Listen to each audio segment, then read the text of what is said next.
Last Thursday, Mitch McConnell, Republican Senate Majority Leader, was photographed at a podium. His hands were all purple and bruised and had bandages all over him, and his face was kind of so white you might mistake him for a vampire. I mean, basically, the guy looked like he came from a bad night at Fight Club. And he was pressed by CNN shortly after that about his health. He said everything's fine.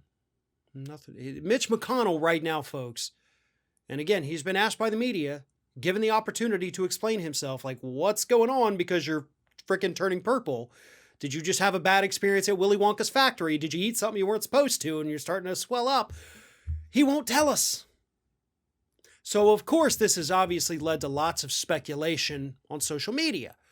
Right, the pictures are rather shocking. This is not what Mitch McConnell usually looks like.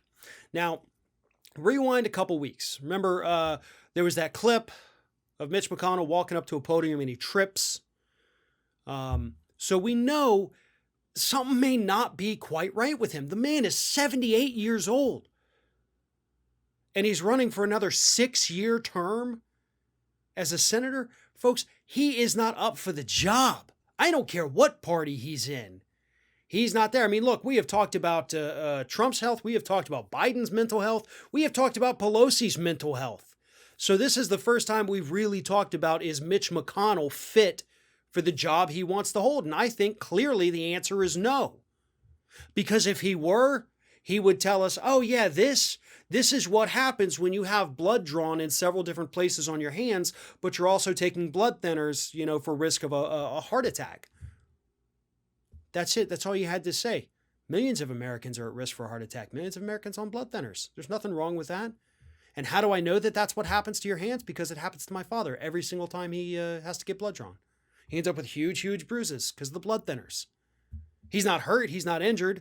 It doesn't mean he's dying. It just means that his blood is slow to clot, and it leaks around it, and it turns purple, and it goes away. That's all Mitch McConnell would have to say, because honestly, that is probably the most likely, according to some of the doctors on Twitter who say they're doctors. I'm hoping they're actually doctors, but some of the marks where the bandages are would indicate that's where blood was drawn. There's one on his thumb, though. That's a little weird. Probably not going to have blood drawn on your thumb.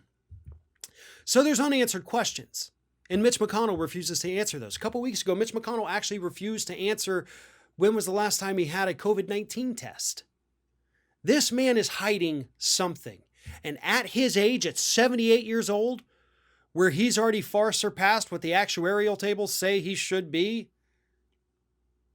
I don't think a 6-year term is a fitting reward for this man, who could be on death's door. We don't know, because he won't tell us. But when you're applying for this job, you kind of forfeit all rights to privacy about your health. If you want the people of Kentucky to go out there and give you another term in office, you need to be crystal clear to them that you're going to survive that term. And Mitch McConnell can't do that. And that should be a warning to every voter in Kentucky. Given the way he looks now, is Mitch McConnell going to make it out to the other side of that new 6-year term he's likely to win? I don't know. Doesn't look like it. But then again, he won't tell us what's really happening with his body, so I guess we have no way to know for sure.